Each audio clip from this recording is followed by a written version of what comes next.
الرحمن الرحیم۔ محترم دوستو، آج اللہ جل وعلا کی توفیق سے ہم آپ کو بتلائیں گے کہ ہم اپنا دفاع کیسے کریں، ہم اپنا ڈیفنس کیسے کریں۔ یاد رکھیں کہ دین اسلام نے ہمیں کسی معاملے میں ادھورا نہیں چھوڑا، ہر معاملے میں ہماری رہنمائی فرمائی ہے۔ رسول اللہ صلی اللہ علیہ وسلم نے ہر معاملے میں امت کی خیر خواہی فرمائی ہے۔ اسی تعلق سے اللہ کے رسول علیہ السلام نے امت کو صبح و شام کے جو اذکار ہیں ان کا خصوصی طور پر اہتمام کرنے کا حکم دیا ہے، ترغیب دی ہے۔ اسی طرح رات کو سونے سے پہلے کے اذکار، نمازوں کے بعد کے جو اذکار ہیں ان کی ترغیب دی ہے آپ علیہ السلام نے۔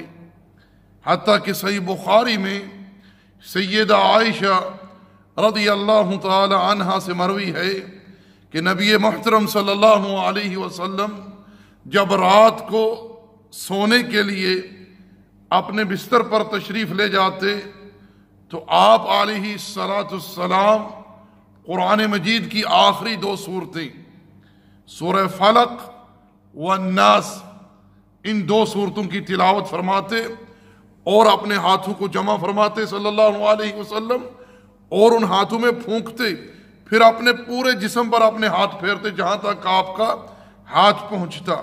سیدہ عائشہ فرماتی ہیں رضی اللہ تعالی عنہا، جب اللہ کے رسول بیمار ہوئے، شدت بیماری کی وجہ سے آپ ان آیتوں کی تلاوت نہ کر پاتے تو میں یہ دو صورتیں پڑھ کر آپ کے ہاتھوں پر پھونک کر آپ علیہ السلام کے جسم پر پھیرتی۔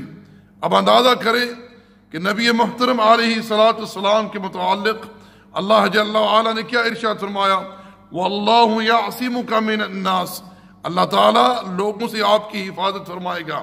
لیکن اس کے باوجود آپ علیہ السلام اسباب اختیار کرتے ہیں، اپنے اوپر آپ علیہ السلام اذکار پڑھ کر، آیات پڑھ کر دم کرتے ہیں علیہ السلام، اور باقاعدہ امت کو تعلیم دے رہے ہیں۔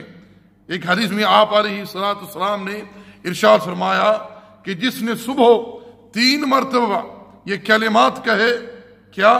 بسم اللہ الذی لا یضر مع اسمہ شیء فی الارض ولا فی السماء وہو السمیع العلیم، فرمایا کہ شام ہونے تک اسے کوئی مخلوق نقصان نہیں پہنچا سکے گی، اور جس نے شام کو ان کلمات کو پڑھا 3 مرتبہ، صبح ہونے تک کوئی مخلوق اسے نقصان نہیں پہنچا سکے گی۔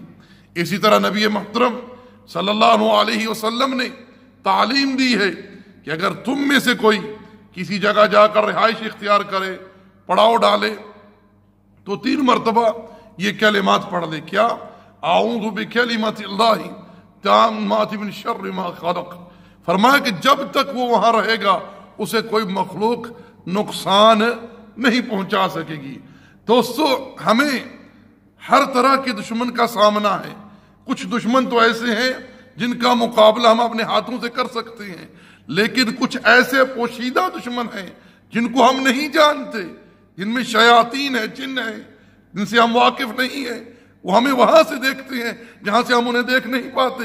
اسی طرح کچھ ایسے جراثیم ہیں، بیکٹیریا ہیں، بس میرے وائرس ہے جنہیں ہم نہیں دیکھتے، وہ ہمارے جسم میں، ہماری باڈی میں داخل ہو جاتے ہیں۔ ہم کیسے ان سے اپنا دفاع کریں؟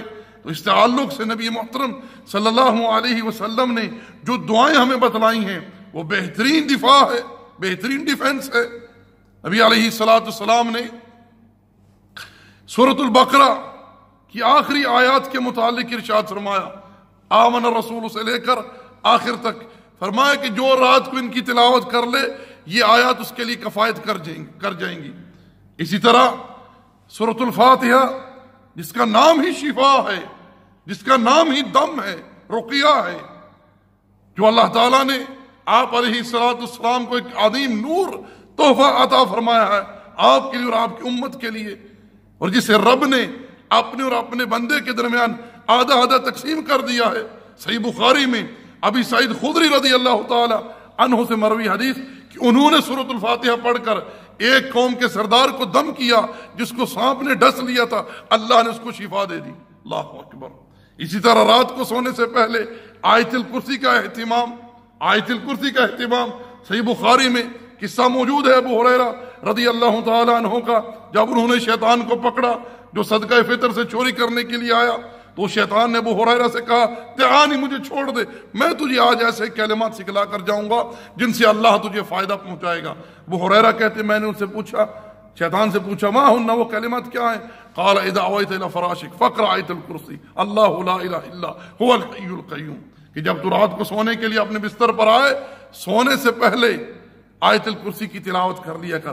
علیک من اللہ حافظ، اللہ کی طرف سے ایک فرشتہ تیری حفاظت کرے گا۔ ولا یقربنک الشیطان حتی تصبح، شیطان تیرے صبح ہونے تک نزدیک نہیں آ سکے گا حتیٰ کہ تو صبح کر لے۔ ابو ہریرہ کہتے خلت سبیلہ، میں نے اس کا راستہ چھوڑ دیا۔ اس بات کی خبر اللہ کے رسول کو ہوئی صلی اللہ علیہ وسلم، آپ نے ابو ہریرہ سے فرمایا صدقک وہو کذوب، اس نے یہ بات تجھے صحیح بتلائی لیکن وہ جھوٹا ہے، حالانکہ وہ جھوٹا ہے، یہ بات ابو ہریرہ اس نے تجھے صحیح بتلائی ہے۔ نبی علیہ السلام نے ارشاد فرمایا ابا ہریرہ تو جانتا ہے کہ 3 راتیں تو کس سے مخاطب رہا؟ ابو ہریرہ نے عرض کیا اللہ اور اس کے رسول بہتر جانتے۔ فرمایا ذاک شیطان، وہ شیطان تھا۔ تو میرے بھائیو میرے دوستو، صبح و شام کے اذکار ان کی پابندی کریں، ان کی پابندی کریں، یعنی فجر کی نماز کے بعد ان کی پابندی ہو، صبح کے اذکار جو ہیں۔ اسی طرح جو شام کے اذکار ہیں، مغرب کی نماز سے پہلے ان کی پابندی ہو، یعنی اگر آپ عصر کی نماز کے بعد یہ اذکار پڑھ لیتے تو ٹھیک ہے۔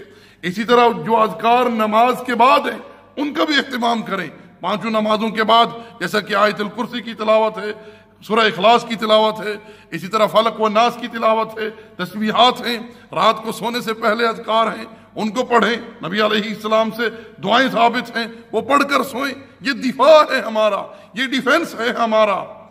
تو میرے بھائیو میرے دوستو، جو بندہ جو اذکار نبی علیہ السلام کی سنت سے ثابت ہیں، جن کی تعلیم ترغیب اللہ کے پیغمبر نے امت کو دی ہے، آپ مجھے بتلائیے کہ اگر وہ بندہ ان چیزوں کی پابندی کرتا ہے اسے کیا ضرورت ہے اپنے ہاتھوں میں سکھوں کی طرح کڑا پہننے کی، اسی طرح گلے میں تعویذ پہننے کی جن کو شریعت نے شرک قرار دیا ہے، دھاگے باندھنے کی، مندریاں پہننے کی، ہے کیا ضرورت ہے؟ اس کو کوئی ضرورت نہیں ہے۔